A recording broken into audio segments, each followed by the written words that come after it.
নম্বর কাজ হলো কি নবীর? ওয়ায়ুআল্লিমুহুমুল কিতাব ওয়াল হিকমা, আয় ওয়ায়ুআল্লিমুহুমুল হিকমা, তালিমে হিকমত। তালিমে, আয় ছাত্ররা কথা বলে রাখেন, তালিমে হিকমা। ওয়ায়ুআল্লিমুহুমুল কিতাব ওয়াল হিকমা, হিকমা হলো মাফউলে সানি, তা ওয়ায়ুআল্লিমুহুমের, তো তালিমে হিকমা। তালিমে হিকমা এটা হলো নবীজির 3 নম্বর কাজ। তালিমে হিকমতের দ্বারা কি উদ্দেশ্য? মারিফুল কোরআন উল্টান মুফতি শফি রহমতুল্লাহ আলাইহি লিখেছেন এবং অনেক মুফাসসিরিনে কেরামগণ তালিমে হিকমতের সবচেয়ে অগ্রগণ্য ব্যাখ্যা এটাকেই সাব্যস্ত করেছেন। তালিমে হিকমতের অর্থ হলো কোরআনে পাকের যে আয়াত তুমি তেলাওয়াত করেছো ইয়াতলু আলাইহিমের মাধ্যমে, এরপরে যে আয়াতকে তুমি মর্ম বুঝিয়েছো তাফসীরের মাধ্যমে, যে আয়াতের মর্ম বুঝিয়েছো তাফসীরের মাধ্যমে, শুধু তিলাওয়াতের মাধ্যমে আর তাফসীরের মাধ্যমে নবীজি তার কাজ সম্পন্ন করেন নাই, বরং তিলাওয়াতের পরে তাফসীর করেছেন। তাফসীরের পরে নবীজি যেই কাজ করেছেন 3 নম্বর কাজ হলো তিনি হিকমতের তালিম দিয়েছেন। হিকমতের তালিমের অর্থ হলো এই, হিকমতের তালিমের অর্থ হলো এই, এদিকে তাকান, এদিকে তাকান, আপনার ওদিকে তাকায়েন না, এই লোকগুলি ভালো হবে না।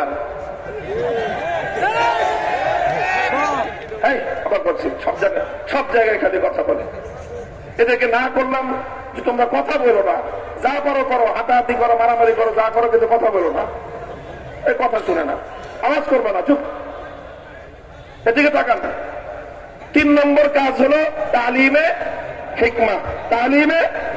তালিমে হিকমার অর্থ হলো যে যেই আয়াত প্রথমে তেলাওয়াত করা হয়েছে, আয়াত এরপরে কি করা হয়েছে? আয়াতের মর্ম তাফসীর করা হয়েছে। তাফসীরের মাধ্যমে আল্লাহর নবী কোরআন সংক্রান্ত তার জিম্মাদারি খতম করেন নাই এবং কোরআন সংক্রান্ত তার জিম্মাদারি খতম হয় নাই, বরং 3 নম্বর কাজ নবীর কাজ ছিল তালিমে হিকমত। তালিমে হিকমতের অর্থ হলো যে যেটা তেলাওয়াত করা হলো, যেটার মর্ম বুঝানো হলো, কোরআন শুধু বুঝা দেওয়ার দ্বারা, শুধুমাত্র এর ব্যাখ্যা করার দ্বারা, মুখের কথার দ্বারা আল্লাহর কোরআনকে পরিপূর্ণভাবে বাস্তবায়িত করা সম্ভব নয়।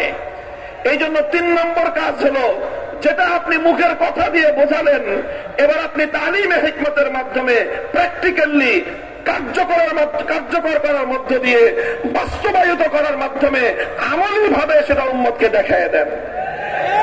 এটা হলো তালিমে হিকমত। যেরকম ছোট্ট দৃষ্টান্ত, নাম আয়াত নাজিল হলো আকিমুস সালাত। আয়াত কি? আকিমুস সালাত ওয়া আতুজ যাকাত, যাকাত দাও, সালাত কায়েম করো। তেলাওয়াত করলেন, 1 নম্বর দায়িত্ব শেষ হলো, তেলাওয়াত হলো। অর্থ বুঝিয়ে দিলেন যে সালাতের অর্থ কি।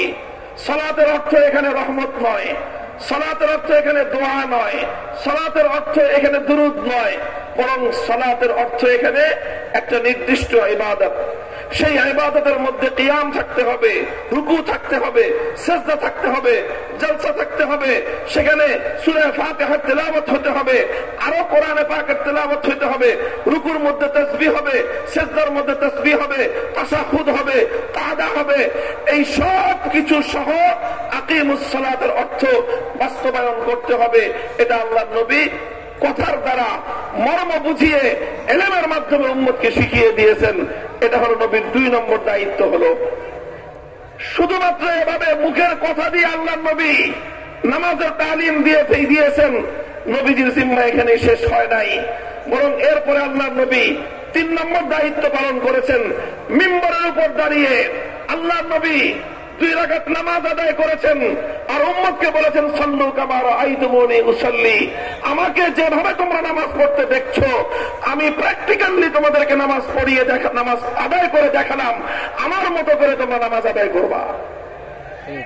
এটা শুধু নামাজের বিষয় না, প্রত্যেকটা বিষয়ে, প্রতিটি আয়াত আল্লাহ নবী শুধুমাত্র ব্যাখ্যা করে দায়িত্ব ক্ষান্ত করেননি, বরং প্রত্যেকটি আয়াত যেটা যেভাবে বাস্তবায়ন করতে হয় আল্লাহর নবী সেটাকে সেভাবে বাস্তবায়ন করে উম্মতের সামনে প্র্যাকটিক্যাল দৃষ্টান্ত, আমলি নমুনা কিয়ামত পর্যন্তের জন্য রেখে গেছেন।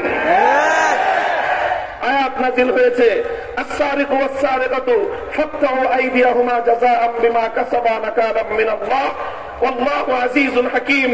চোর চুরি করে ধরা পড়লে নারী হোক বা পুরুষ হোক নির্দিষ্ট পরিমাণ অর্থ সংরক্ষিত জায়গা থেকে যদি চুরি করে, সেই চুরির অপরাধ ধরা পড়লে সাক্ষ্য প্রমাণের দ্বারা প্রমাণিত হলে সেই চোরের হাত কেটে দাও।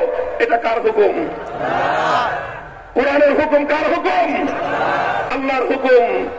এই আয়াত, এটা কোরআনের আয়াত। এই আয়াত সম্পর্কে আল্লাহর নবী প্রথমে তেলাওয়াত করেছেন, তারপরে মর্ম বুঝিয়েছেন চুরি কাকে বলে, হাত কিভাবে কাটতে হবে, সব আল্লাহর নবী প্রথমে থিওরিটিক্যাল বুঝিয়েছেন। নবীর জিম্মাদারি শুধু থিওরি পড়ানো পর্যন্ত ক্ষান্ত ছিল না। যখন চুরির অপরাধ সংঘটিত হয়েছে, চোর ধরা পড়েছে, সাক্ষ্য প্রমাণের মাধ্যমে প্রমাণিত হয়েছে, আল্লাহর পয়গম্বর আল্লাহর কোরআনের সেই আয়াত বাস্তবায়ন করার জন্য গোটা মক্কার সমস্ত জাহেলিয়াতের বিরুদ্ধে চ্যালেঞ্জ ছুড়ে দিয়ে হাত কেটে দিয়েছেন। ফাতহে মক্কার সময় আল্লাহর নবী এলান করেছেন, ওয়াল্লাহি লাউ আন্না ফাতিমাতা বিনত মুহাম্মাদিন সারাকাত লাকাতাতু ইয়াদাহা। আজ আমার মেয়ে, আমার কন্যা ফাতেমা যদি চুরি করত, আমি আল্লাহর কোরআনের আয়াত বাস্তবায়ন করার জন্য তার হাত কেটে দিতাম। তার নবীর 3 নম্বর দায়িত্ব শেষ হলো কিসের মাধ্যমে? তালিমে হিকমতের মাধ্যমে, অর্থাৎ আল্লাহর কোরআনের প্রত্যেকটা বিধানকে প্র্যাকটিক্যালি বাস্তবায়নের মাধ্যমে।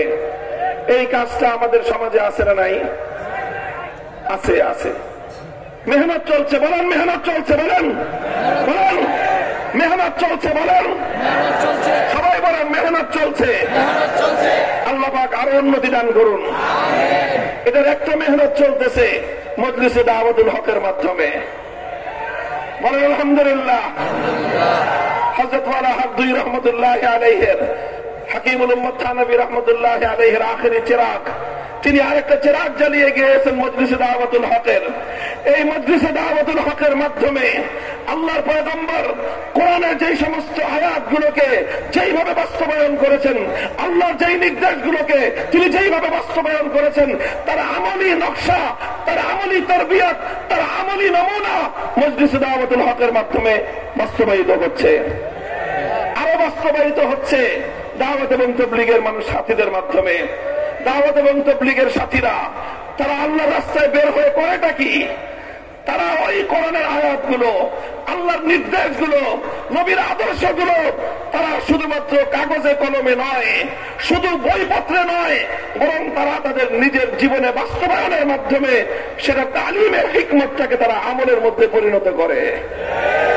কিভাবে আপনি ঘুমাবেন, ঘুমানোর তরিকা কি, টয়লেট কিভাবে করবেন, ইস্তেঞ্জা কিভাবে করা হবে, ওযু কিভাবে করা হবে, প্রত্যেকটা বিষয়কে তারা এভাবে আমলি নমুনা বাস্তবায়নের মাধ্যমে দাওয়াত এবং তাবলীগের সাথীরা তারা তালিমে হিকমতের একটা বড় পর্যায়ে বাস্তবায়ন করতেছে।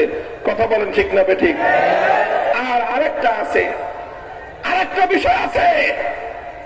কোরআনে পাকের এমন কিছু আয়াত রয়েছে, কিছু আয়াত নয়, কোরআনে পাকের একটা উল্লেখযোগ্য সংখ্যক আয়াত আছে, যে আয়াতগুলো বাস্তবায়ন করার জন্য, যে আয়াতগুলোকে সমাজের মধ্যে প্রতিষ্ঠিত করবার জন্য দাওয়াতুল হকের মজলিস, দাওয়াত এবং তাবলীগের মেহনত যথেষ্ট নয়, বরং সেই বিষয়গুলোর সম্পর্ক রাষ্ট্র এবং সমাজের সাথে, সেই বিষয়গুলোর সম্পর্ক রাজনীতির সাথে, সেই বিষয়গুলোর সম্পর্ক রাষ্ট্রীয় ক্ষমতার সাথে।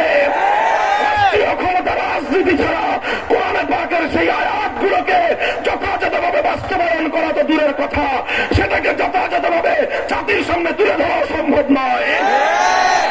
আর কোরআনের এই দাবিটা বাস্তবায়নের জন্য, সিরাতুন নবীর এই অবিচ্ছেদ্য অংশকে বাস্তবায়ন করার জন্য উলামায়ে উম্মতের নেতৃত্বে হক্কানি সিয়াসি দলগুলো, রাজনৈতিক দলগুলো কাজ করে যাচ্ছে। এটাও ইসলামের বড় একটা গুরুত্বপূর্ণ জায়গায়, এটাও ইসলামের গুরুত্বপূর্ণ একটা জায়গা। আমাদেরকে মনে রাখতে হবে, আমাদের তাকসিমে কারের মাধ্যমে, কর্মবন্ধনের মাধ্যমে তালিমে হিকমত 3টে জায়গায় ভাগ হয়েছে। একটা পর্ব এভাবে দাওয়াতুল হকের মাধ্যমে বাস্তবায়িত হচ্ছে, আরেকটা পর্ব দাওয়াত যেমন তাবলীগের চলতা ফিরতা মাদ্রাসার মাধ্যমে বাস্তবায়িত হচ্ছে, প্র্যাকটিক্যাল মাদ্রাসার মাধ্যমে বাস্তবায়িত হচ্ছে।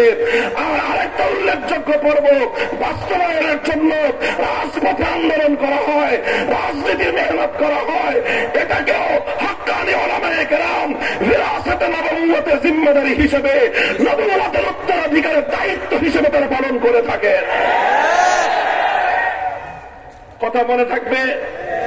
কয়টা গেল? থাকলো কয়টা? ওই